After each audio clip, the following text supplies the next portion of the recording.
Hello everyone, thank you for joining. I'm conscious of the fact that others are still joining the line, but I think we'll just kick off and see them as they join. My name is Adina and welcome to the Tech23 Impact Circles.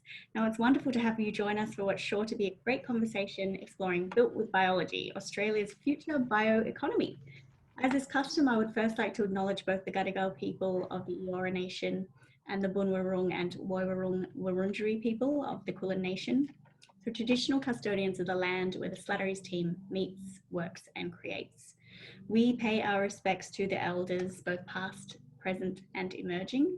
We also acknowledge that people are attending today from different traditional lands and nations, and extend our respects to their custodians, ancestors, elders and future leaders. Always was, always will be. Fancy seeing you here, Rachel. Hello, Adina. How lovely it is to see you too, and everyone else joining us in today on this wonderful circle around our future bioeconomy. I want to especially welcome our contributors today, James, Natalie, Nusqe, another James, Claudia, and they're in the capable hands of the leader today, Phil. It's just wonderful to see this group of people joining us. So I want to welcome everyone who is Zooming in. One of the best things about Zoom, if I can call it that, is our ability to reach people wherever they are. So I encourage you to now introduce yourself, say hello on the chat and tell us where you're Zooming in from. Tech23 is all about amplifying the deep tech companies that are doing great things around Australia and celebrating what we can do best. So Tech23 will be shining a light. This is in the 12th year on 23 young companies with great potential, and stay tuned, we'll be revealing a bit more in the next coming weeks. We have a number of circles planned, and we've also got a number that we've already done. So if you missed MedTech, quantum and food, they are available. The recordings of those are available on the Tech23 website. And we've also got a number of circles coming up. So check the website out again to see space, ag tech, and robots in heavy industries. There's lots planned, so hopefully you can join us and spread the word. We also have a special lunch coming up face-to-face for those that can get to Sydney, and Mike Walsh, the futurist, is luckily in town, so we do hope you can join us potentially for that as well. So I want to welcome you all wherever you are Zooming in from. And especially want to call out the Tech23 sponsors this year who have helped to make these circles possible. I want to thank Oz Industry and UNSW, Main Sequence, of course, and the crew at CSIRO, New South Wales Government, Macquarie University, Addison's, ANSTO, and Cicada. We couldn't do it without you, so thank you to them very much. For everyone on the line, these circles are designed to be incredibly relaxed. We're first going to listen to Phil and the contributors share and what I call eavesdrop on their conversation and learn a lot more about this exciting area. And then we're going to take questions, and we encourage you to throw questions as they go into the chat. We're then going to invite those that are interested to sort of join random rooms where you can actually have some discussions of your own and hopefully make some useful connections. So Adina, what else do we have to tell this wonderful audience? Yes, just a couple of more things. Thank you, Rachel. As you would have seen in your reminders and in the Zoom chat now, there is a link to the Slattery's Community Charter, which is a really good read if you need some guidance on the behaviour that's encouraged at the circles. Now, as Rachel mentioned, we'll be starting off with Phil and the contributors kicking off the conversation, but we'd love to hear your Q&A, or your questions rather. So please feel free to drop them into the chat and also put up your hand if you'd like to ask one live. Now, we're also using a shared mural board, which is sort of a visualization tool that will be popping into the chat now as well. We welcome you warmly to add your stickies and all of your squiggles, however you like. Just to note, we will be recording this presentation and we'll make it available post-event so you can revisit later on. As Rachel mentioned, we would like to extend our heartfelt gratitude to every one of the Circle contributors and for everyone who supported Tech23, and of course, all of you for joining us. Now, without further ado, I'd like to welcome Phil to kick things off. Thanks, Phil. Thanks, Adina. Thanks, Rachel, and welcome everybody. It's great to see some friendly faces in the crowd. And we're really excited to have this conversation today about building things with biology and the potential for brand new industries here in Australia. At Main Sequence, we're really excited about what's possible with synthetic biology. It's a new era of technology that's going to use nature to build what we need sustainably rather than extracting it from the earth. And but I'm going to leave this esteemed group to talk about it and sort of describe what it is to you all. The group are incredible experts in this field. We've got James Brown, if you want to just wave, James. James is the founder of Bondi Bio, and they're building products like nutraceuticals, ag products, and bioremediation products. But they're using nature, they're using light, CO2, and water to do this. So we're going to hear a bit from James about how he does that. Natalie Curach is here. She's the president of the Synthetic Biology Australia organization, and she established Macquarie University's Synthetic Biology Research Centre. James Petrie is here. He's making animal fats, but without the animals. And he's got his bird with him today. Where's your bird, James? There we go. Yeah, so he's making animal fats without animals, but still using nature.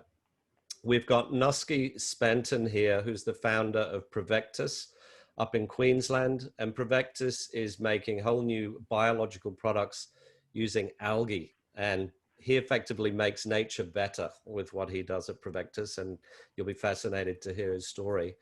And we've also got Professor Claudia Vickers here from CSIRO. I'm delighted she's here. Claudia is to blame for getting me so excited about this space. She was one of the first people I met when I joined CSIRO Main Sequence, and I've been inspired about the possibilities of synthetic biology ever since. So it's brilliant to have you all here, and I think we're all going to learn a lot from this group. So we're going to talk for a while. As Rachel said, eavesdrop, but just join the conversation. This is not a kind of webinar. We want to have a conversation with you. So just put questions in the chat as we go. But let's start with some sort of basic principles, if we could. Claudia, could you just sort of tell everyone what is synthetic biology and tell us a little bit about what's possible using synthetic biology as a practice and what's possible today and what could be possible in time? Yeah, thanks, Phil. Hi, everybody. It's great to see you all here, and it's always exciting to get out of the CSIRO towers and talk to the rest of the world in this space. So what is synthetic biology? It's basically a philosophical construct, actually, and it's the idea of applying engineering principles to engineering of biology. And we use DNA like a code, very much like a computer code. So we use DNA encoded componentry in cellular devices, machines, etc. And we use concepts of abstraction and hierarchy and standardization. And standardization is really important because it allows us to treat biological parts like they were Lego components, basically, and build more and more complex things from originally simple componentry. Automation is a really important part of it because that allows us to take those standardized componentry and join them together in a high throughput way. So you can do your synthetic biology in like a bespoke master craftsman's approach, or you can do it in a high throughput automated way, both synthetic biology. And it's a very broad church. So it might be just a few molecular components you're playing around with, or you might be re-engineering an entire new organism. It's fundamentally applied. So you're trying to make a product or a machine that makes a difference in the world and does something different. And the advantages of synthetic biology compared to classical genetic modification and genetic engineering are that it gives you a great deal more precision in what you're doing, a lot more predictability in how you're doing it and how it turns out, a lot more sophistication and complexity that you're working with, and a lot more speed. So the second question was, what can we do with it? Well, almost anything. In fact, the question is, what can we not do with it? And it's really much more a matter of prioritizing and saying, what should we do with it? And perhaps more importantly, why should we do that thing? And have we got a full techno-economic analysis, which is where we really start, that determines that it actually is worthwhile doing it. Is it worthwhile doing it? So bio-based chemicals are one of the primary areas, and you may well have heard of companies like Amyris and Ginkgo that have put bio-based products on the market in pharmaceuticals. And there's a whole range of different things in that space. So from high value products like pharmaceuticals and relatively low yield requirements, low volume requirements, to high volume requirements that are low value, like biofuels, and they're difficult and currently almost impossible to deliver effectively on. But in between, there's a whole lot of mid-range things that we can deliver on, and which are being delivered to the market now. So there are also things like bio-based materials, so spider silks that can be used in a whole lot of different products, flavors, fragrances, almost anything really. So it's a really exciting, incredibly exciting space to be operating in, and there are trillion-dollar markets that we can access through developing these alternatives, and often sustainable bio-based alternatives. You're on mute, Phil. I'd say that's what investors love to hear, that these are sort of trillion-dollar industries that are possible. I mean, let's go to James Brown. And why don't you sort of give us some examples of what we can build with biology using your own company, Bondi Bio, as an example? Sure, Phil. Thank you. Good afternoon, everybody. Yeah, no, we're excited to be part of this. Bondi is just over 2 years old. We're a Sydney-based bioengineering startup, and we use light and CO2 to make all those high-value products that Claudia just described just there. We're actually building an engineering platform technology, so different to backing one drug as a pharma company or one product. What we're engineering at Bondi is a platform technology that allows us to access that huge range of markets, those huge range of molecules, and primarily as a biomanufacturing platform. We see biology as an engineering substrate. We're building a world-class team of genetic engineers and chemical engineers and synthetic biologists to essentially design organisms to take light, take CO2, and program those cyanobacterial factories to produce these products.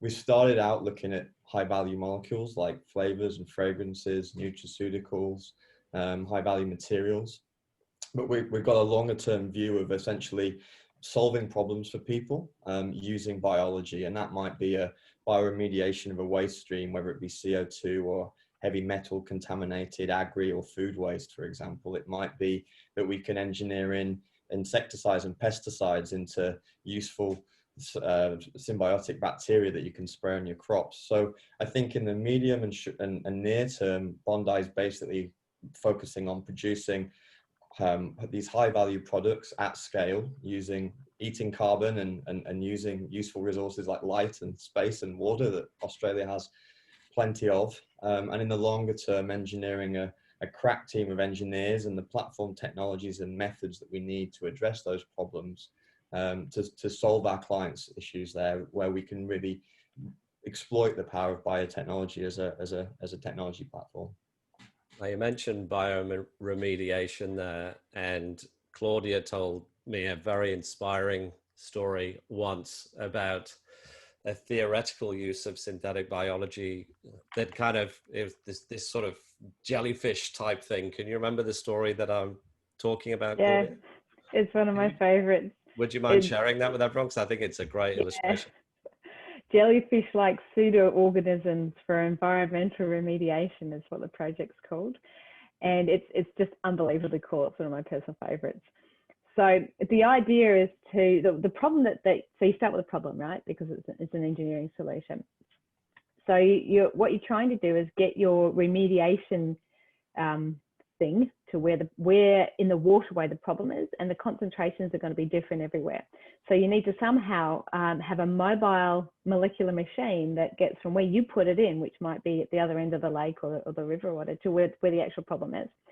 So this particular problem is addressed by taking cardiomyocytes, so heart cells, and seeding them onto a silica scaffold, which is shaped like a medusoid. So it's a jellyfish-like creature, if you like.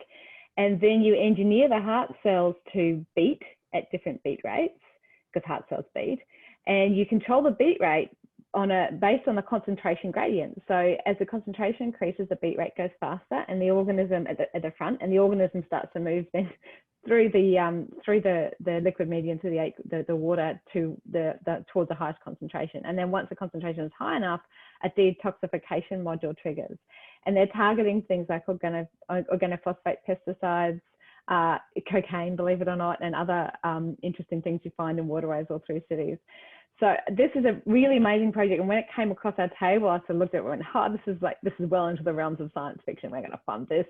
And when we looked at it, then when we realized that every single component of it was completely doable in isolation, the challenge is just getting all the different biological parts to talk to each other. And so we went ahead and funded it as this is a blue sky. If we make this work, then it's like the moonshot sort of thing. And the project is actually delivering really well. The bigger challenge, of course, is the regulatory environment, which is we're probably going to touch on at some stage, because you're talking about uncontrolled release of modified organisms. But of course, this is not a reproducing organism. So it's an interesting space to operate for testing the regulatory environment as well. And it's a good example of how scientists in this field kind of break down the problem into a series of biological modules that can be reassembled in another way. James, let's go to you next. James Petrie, sorry, need to be clear about this. Now you're using biology to make animal fats for the food industry without the animals. What does that take? Can you do that at fish burners, rent a desk, kind of get a little bit of venture capital and put a website up, or what are the special things you need to build a company like yours? Yeah, it's not, it's not quite that straightforward, but it's not like I don't want to paint it as though it's this massive stretch either. Like there's different levels at which you can do it. And I think one of the exciting things about SynBio is that there is a lot of low-hanging fruit at the moment, right? Because there's a lot of technological understanding and knowledge of how these sort of organisms operate, and some of those some of the things that you need to do in order to turn these into better products or better solutions is really, really complex. And then you've got computational biology and full-on high-throughput synthetic biology with robotics and so on. But there's some stuff which isn't quite that difficult, and that's the place that we're starting out in. At least I'm sure we're going to end up doing all of that other exciting stuff too, because it's cool.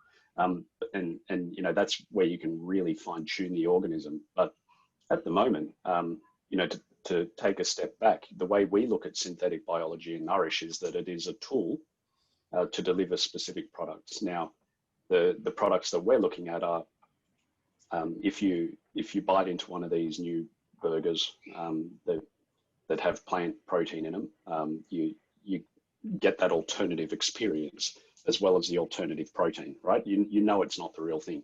And that is in part down to the fat, because we're using coconut and palm. And so what we're trying to do is to say, well, why can't we just recreate what cow fat is, or pork fat, or dairy fat, and what all of these different things are. And it turns out that the manipulations and the pathway modifications that you need to do in order to achieve that are in some cases not that complex.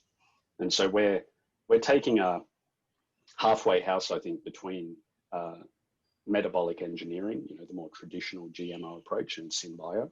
And I think as time goes on, we're going to push those boundaries out. But I think that's one thing that I find truly exciting, is that there's opportunity not only to have some big arm wavy type projects, and the thing Claudia just described is so cool, right? But there's also tangible stuff that we can do today that we can do to make a real difference immediately. And what is the organism you're working with, James? And sort of help us imagine, when you build a factory one day, what does it look like?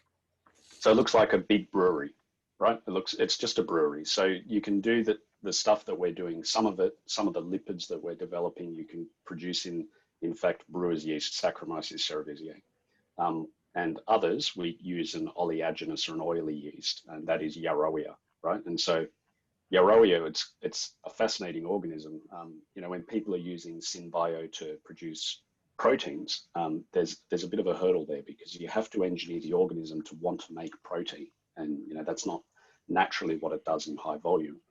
But there are organisms that already make flipping great wadges of oil, right? And so what we've got to do is fine tune what that oil is rather than get it to make it in the first place.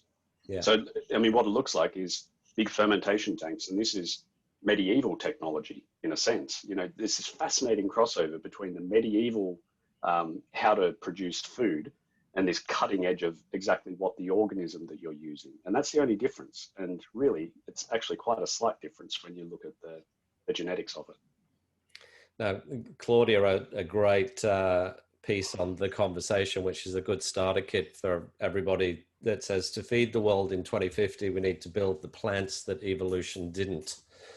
Now, you've got I think there's an interesting story there, because that'll be interesting for the crowd, because when we first met, you weren't using synthetic biology, were you? You were breeding plants.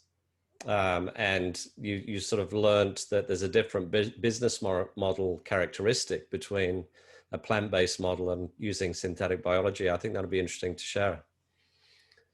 Are you talking to me, Phil? I am, James. Yeah. Yeah. Look, so the thing that some people might know me from earlier is we did an omega-3, long chain omega-3 engineering in canola with New Farm, and that's now being deregulated globally, and it's already been deregulated in a bunch of countries.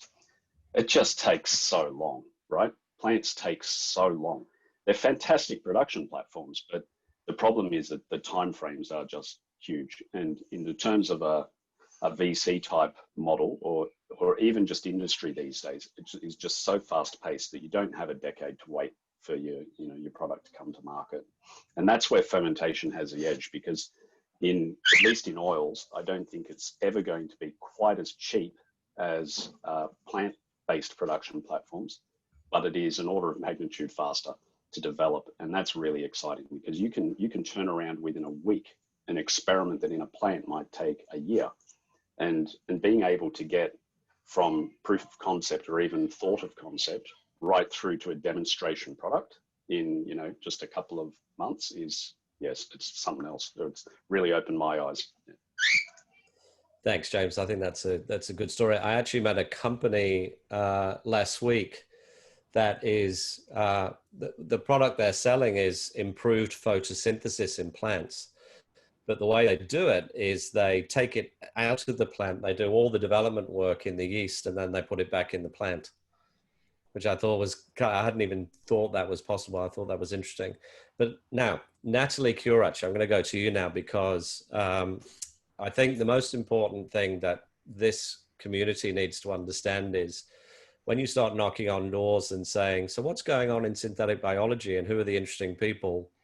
Everyone says you need to speak to Natalie, because she knows everybody and everything that's going on. And Natalie's been an amazing help for everything that we're doing. Natalie, the synthetic biology platform here in Australia, what's it like? Do we have a strong foundation? Do we have a good opportunity to build these new industries? You know, what's going on around the country that people should know about? Yeah, thanks, Phil. Thanks for that. Yeah, I've been working in this space for a bit, and I think that there's a lot of initiatives and schemes which are really coming to fruition now. So, you know, for the last couple of years, and now for this, you know, foreseeable next 10 years, there's a lot of schemes which will be ongoing and giving a real step up to people like James and James. And Nusqe as well. All these early startup companies really have special needs to be able to achieve what they're trying to achieve. And I think we've really now isolated what we need in the development pipeline and really put schemes ahead to enable that. And that starts with hubs of fundamental research. So we have Claudia's FSP, which is still ongoing, and that's coupled now with the hub, the Centre of Excellence in Synthetic Biology, which has 14 partners across the world. And that's a $80 million something centre at the moment and growing. So that's a 7-year research centre. So that hub of expertise will then be coupled with investments in infrastructure. So now we have in the latest federal budget allocation of funds to build these high throughput technical genetic modification pipelines, which is called a biofoundry. So we have funding from the federal government and operational funding. So these operations are heavily subsidised. So these small startups don't have to worry about these huge capital expenditures in order to get kick-started. And on the other things that are underway is also then the manufacturing side of things. So towards the end of the development pipeline, Australia has lots of biomass and lots of sun, as James identified earlier. And so we also have a big sugarcane industry, which is great feedstock to feed into these fermentation brewery style manufacturing facilities. And so the Queensland government has been very proactive in formulating how to develop that industry in that state and really add value to the sugar industry as well. So there are plans underway, which we will see in the coming years come to fruition, commercial scale breweries, which are able to churn out the kind of commercial scale manufacturing that we require to get these juicy meat, but not meat burgers that James is talking about. And the Centre of Excellence that is about to open, that's at Macquarie in New South Wales? Yes, so Macquarie University is the leading university on that. Professor Ian Paulson is the director. Alexandra Filipovska is the co-director.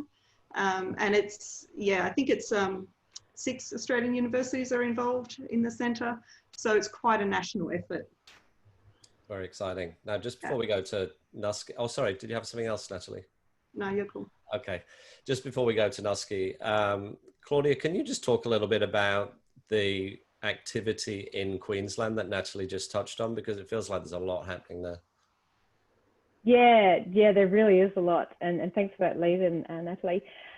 So some time ago, the Queensland government actually reached out and said, look, you know, what's happening in the sense biomanufacturing space, we've got all this sugarcane and all these other raw materials we could be value adding. The industries are starting to look at what they can do to value add and diversify their value chains. And that's affected broadly by what happens in foreign markets. So the current sanctions in you know, what a particular Asian market at the moment are driving that at the moment. But generally speaking, international competition in the sugar market is something that has fluctuated dramatically and is looking very different at the moment than it has previously. So the industry, there's industry pull for this now, which is really exciting. And the Queensland government is obviously has been very active in the bioeconomy space. They've had a bioeconomy strategy for the last 20 years.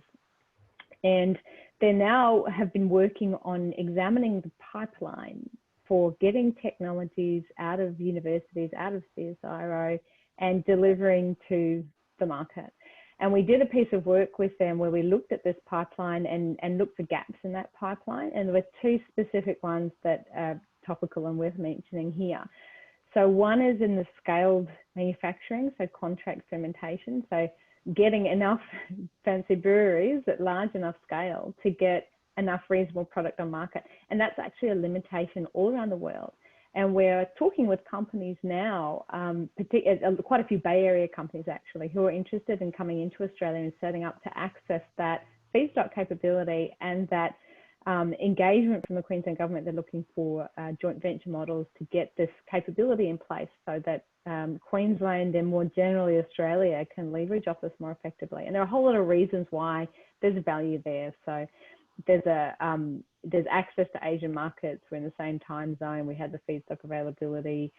We have R&D tax incentives, which are always worth mentioning, that help companies get up and off the ground in this space and grow. So the environment, I think, now is extremely permissive compared to how it has been in the past. And there's also a real changing attitude towards of venture capital and venture capital coming into the country. So we're seeing a lot of Asian capital, Asian venture coming in and being interested in Australian technologies, which is really exciting. So that's changing dramatically. And what it's doing is starting to bridge the sort of valley of death issue, which has been really bad in Australia, but which is almost really reinvigorating. And interestingly, part of that is the federal government's interest in manufacturing more general and advanced biomanufacturing. So we're looking at a real demand for sovereign manufacturing capability in the nation, and all nations are looking at that now as a response to coronavirus.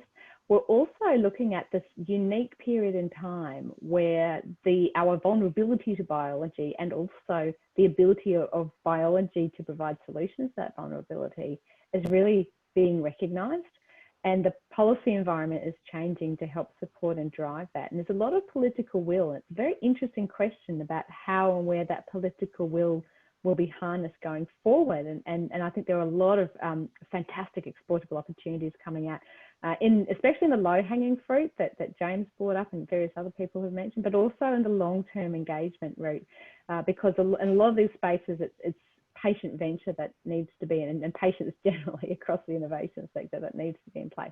Now, the second area that was identified is getting technologies out of the universities and into the onto the innovation chain. So we're looking at developing a bioincubator/bioaccelerator precinct up in Brisbane, and through state government championing that. And that's accelerator is anywhere between, 6 and 12 months. An incubator is a longer period of time, and it might be up to 5-6 years for this type of technology. So the accelerator gets you to Series A, the incubator gets you to Series E, thereabouts. And it provides a joined up translational ecosystem to get technologies out of the ivory towers and into the real world. So it's PC2 lab space that's rentable, it's the regulatory and governance frameworks that are in place, it's new legal tools, and we just don't have that sort of thing in Australia for this kind of technology at the moment. And once we get that off the ground, then I think that will open the doors to really exploding in the space and providing much more permissive environments for us to really ride this bioeconomy wave. Fantastic. And now, Nusqe, thank you for your patience. You're one of these companies in Queensland that's going to ride the wave of these emerging industries. Tell us a little bit about what you're doing at Provectus, and sort of similar question to what I asked James Petrie. What does it take to grow a company like yours? But begin with, what is your company and what's it doing with biology? Yeah, thanks, Bill. So essentially, we're creating a complete supply chain solution for companies all over the world in every market vertical. And by doing what we're doing, ultimately, we're taking technology that's been developed at bench scale and taking it into an industrial scale form as well. Both James has brought up a couple of really key points there, and everyone sort of brought together a number of issues and opportunities that we have in Australia. But ultimately, what we do at Provectus is we're re-engineering the already re-engineered production systems. And what I mean by that is currently synthetic biology platforms are focused around fermentation of bacteria, yeast, and mammalian cell cultures. And similar to James Brown at Bondi, we use algae as a platform for synthetic biology, and ultimately we take CO2 and light, and we produce specialty ingredients or very valuable ingredients in every market vertical. And so ultimately we're thinking about the future of where we can go with this technology, bringing this to a large scale market globally, and really focusing on what are the pain points in bringing that to market, not just from an Australian point of view, but also from a global point of view. What are the key pain points within our market, and we can split down our market within synthetic biology in the algae production platform, and what does it require to actually take this to a global scale.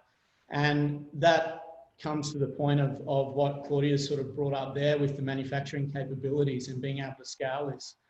I think we have huge opportunities here in Australia, not just from our access into Asian markets, but also the branding around an Australian product as well, and the sheer capabilities we have here from an early stage R&D perspective in Australia is fantastic. And we're very good at developing R&D here, but not so good at scaling it up here in Australia. being mindful of that we're a very small country with a very small population and what it takes to go to a global scale. You know, that brings up issues with being a startup coming out of Australia and the issues in scaling that. And Claudia brought up a couple of really key issues is being able to incubate early stage companies, particularly in deep tech and synthetic biology in Australia. Simply, there aren't the facilities capable of generating enough interest in early stage biotech companies here. And a lot of the talent that we generally develop at university scale goes directly overseas. So for us at Provectus, you know, we immediately looked at global scale and global markets of raising investment and building our company. Not because it was the first point of call for us, but generally the synthetic biology as a market and as a technology in deep tech is far more well known in international markets than it is here in Australia. And it gave us the capability to get engaged with the investment required to grow the business. What we're doing here in Queensland is we've built a 20,000 litre biofoundry and pilot scale facility, which we're scaling up now to take multiple products and product lines into multiple markets. And we're looking to scale our operations to 1 to 1.5 million litre capacity next year. COVID, I think, is, you know, that's another point that was brought up earlier, but COVID for us has been a fantastic opportunity to actually highlight our capabilities here in Australia and really sort of nail down the opportunity that we have. There's no reason why we can't actually scale this here in Australia and build the manufacturing capabilities here to do what needs to be done to go to a global market. And ultimately, we've been forced of hand at the moment. Investors are now looking offshore for safe markets. We've got a fantastic opportunity here in Australia. We're a safe country to date, touch wood, and the economic environment is very good. The access to market's very good. And so, you know, for us as a company, it's been fantastic to be able to generate investment and look to really scale a business here locally in Australia and build that ecosystem of synthetic biology here that's going to generate more incubation systems for the future as well. Thanks, Nusqe. And just for any of the investors that are in the crowd today, we are actually doing an investor-specific synthetic biology session that you can see on the Tech23 website if you search for Meta investor briefings, or maybe we'll put the link in the chat and you can find that, because we need more synthetic biology investors in Australia for companies like the ones that we've got here today. But Nusqe, can I just stay with you for a second? And because you're using algae, your production processes are using algae as a microalgae as an organism. Can you just give us some education on where you would use algae instead of yeast? Like, why is it good? Yeah, so an earlier point made by James Petrie is plants essentially, like, you know, let's think about the earth as a whole, and the original organisms on the planet took carbon dioxide and light and converted our entire atmosphere into something that was livable. We've looked at the way evolution has been developed and looked at a very efficient organism being microalgae, and looked at how we can actually, what are the pain points? Why hasn't microalgae been used as a synthetic biology platform before? Essentially, bacteria and yeast and mammalian take tons and tons of feedstocks in the form of sugarcane or other glucose or other feedstock mechanisms, and you put it into vat and you ferment a product in those organisms. And in the process, you're producing tons and tons of carbon dioxide. Now, ultimately, what we're looking at is thinking about it in a different way. What if we had all of the benefits of synthetic biology and the fantastic technologies and the products in which we can produce with SynBio, but doing it in a way that is absolutely beneficial to the earth? And so thinking about this, we know that, you know, the technology around SynBio is absolutely fantastic. We have the potential to completely change our production systems globally. In every single market that you can think of, SynBio has an application. Now, if we think ahead sort of 20 years from now, and all of a sudden we're building factories and we're converting entire production systems across to using synthetic biology. And we're producing tons and tons of carbon dioxide out of there. Ultimately, you know, we've got all the benefits, but we're thinking about, okay, how can we actually convert that across to being more beneficial to the environment? So using algae, fundamentally, you know, we take the carbon dioxide and we convert it. Now, the reason why we use algae opposed to other systems is not just because of the environmental benefits. That's really a secondary benefit. But algae has a fantastic capability to produce products that are very high performance, that are more efficiently produced in many different ways than the other platforms. I would say though that absolutely we can't compete on a lot of products compared to fermentation. They are better platforms than algae, for instance. However, when we take everything into consideration, the consumer trends, the way the markets are going, the products in which can be developed, we take everything into that and potentially we can compete on those fronts. But ultimately, algae, microalgae is fantastic in the way it's evolved as an organism. It's extremely diverse, right? And not too dissimilar to bacteria, where we've potentially got millions and millions of strains of bacteria. And they've all evolved over time to produce vastly different products. So what we look at here is we look at the environments in which algae is grown, and it can be extremely different. It can grow in the puddle on the street out in front of your house, or it can grow in the open ocean. It might grow on the surface of the ocean, might grow at 500 meters deep. And fundamentally, the algae that we deal with is all photosynthetic. So it requires light for every single process of its metabolism. And with the understanding of the way light penetrates through water, it splits apart and all of the light gets changed into its individual colors. And every algae has evolved over millennia to grow in these environments with very different environmental conditions, whether that be light, carbon dioxide, a whole range of variables that go into that. And so we have a plethora of naturally produced products that are available in algae. But the fundamental problem with this is we've never had the technology to be able to grow this at scale before. And so that's where we started with Provectus, was actually developing a production system that could grow algae no matter what algae species it was, no matter what lighting or carbon dioxide it required, to be able to grow at large scale, to be able to identify clean label products or naturally produced products, and then really take advantage of how the environment has evolved over time to create those products better, faster, cheaper, and with higher performance products. Very cool. I think it's worth pointing out, Phil, as well, like to Nusqe's point that, you know, we've had this fascination with yeast and sugarcane because we currently make loads of it, but that's using arable land, right? And we know there's this impending food crisis. We know there's huge habitat destruction going on around the world. It's not just climate change and CO2, it's also destruction of habitats, destruction of species, loss of biodiversity. And what are you actually doing when you take that sugarcane and turn it into a useful product? You're taking photons that arrived last summer and grew some plants, and then you're collecting them up and selling them and dumping them into a fermenter. So I'm not advocating that we don't keep using these yeast technologies and we don't build these biorefineries and we don't make certain products that have been so successfully built in this last 20 years of industrial biotechnology that the Ginkgos and the Zymogens and the Amyris have achieved. But I think for certain products, as Nusqe points out, and for certain applications, it makes a lot more sense to capture photons as they arrive on the planet or into solar panels and then through LEDs, plus CO2 in non-arable land, in diverse environments, to use that technology for that solution in those product markets. So you think about it, if we're all advocates for a bioeconomy and manufacturing everything from biology as opposed to petrochemicals, that's an awful lot of sugarcane and an awful lot of arable land that how are we going to feed the planet as well, right?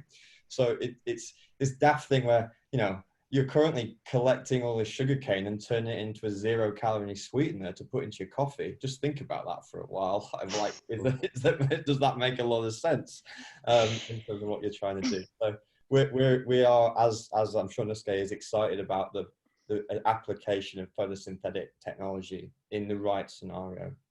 And I think on that other point as well, in Australia, we really should be focusing on the design of organisms, the capability of organism designers, not just reverting to the dig it out the ground or grow it and sell it technology. Right. We've got world-class universities, we've got a world-class community being built with the efforts of Claudia and Natalie and everyone in the community there. We've got some really great green shoots. And I think what we're trying to do is develop a world-class design community that can then make use of all that feedstock and turn it into something useful and keep the value here in Australia, rather than simply acting as a source of sugar for the profits to go elsewhere else around the world. Yeah, that's totally right, James. There's not enough sugar to make all the things that we would like to make. But I would flag that sugar is grown on really marginal agricultural soils that you can't really grow anything else on. And what's interesting about sugar, right, is that as an industry, they're really quite resistant to change. And James might smile and nod with me because he's been on this journey as well. And they're actually starting to come to us now to engage with us, which is a really, really positive sign.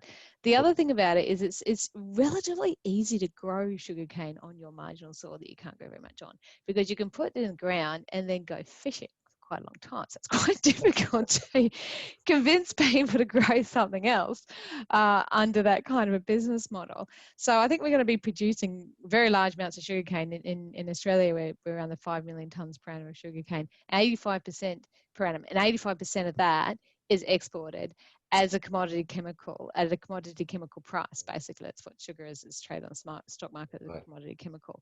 And it's just totally nuts to be selling that overseas for however many cents per pound it is, instead of value adding to that particular product. I actually think that the artificial sweetener story is kind of hilarious, actually, because you're using sugar to make something that's up to now 1,000 times sweeter.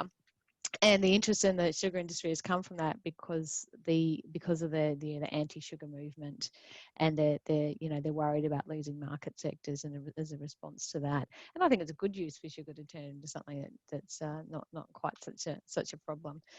But yes, we can't make everything, and it's very, very rough back of the envelope calculation to say there needs to be some pragmatic, and there needs to be diversified production systems. So fermentation won't get us everywhere, and if we can access these photosynthetic systems that James and Nusqe are working on effectively, then that's definitely going to be a huge benefit. This is a real moment for Australia, isn't it? Because there genuinely are high value new manufacturing industries that we can power with synthetic biology, if we seize the moment. And commodity things like sugar, like air, like sun, suddenly become high value things that this country can sell and benefit. Look, I really hope that this is a penny drop moment when Australia goes, perhaps we need to diversify from primary production. And especially, I mean, the things that we saw when coronavirus really hit, we haven't got enough PPE because we aren't manufacturing it domestically. You can make those things. You can make bio-based polymers that are biodegradable, so our masks aren't being discarded on the beaches and stuff, like sea-turtles and stuff like that. You can make those. We can make them here in Australia, and we have a massive advantage over almost every other jurisdiction because we have a lot of space, we have a lot of sunlight, we have these amazing algal systems that we can work with. We also have traditional feedstocks, and we've got the technology and the know-how to do it. We just got to build that translational ecosystem to help support and grow that bio-based economy in the country. Yeah, I agree. Well, look, on that note, I think what we might do is sort of change the tone and do a little bit of a shake up and go into our breakout rooms, Rachel and Adina. Does that sound okay? Yeah, oh my goodness, my head is reeling, Phil. It's amazing. I'm inviting people to throw questions in the chat as well. Yeah, algae versus exciting. yeast.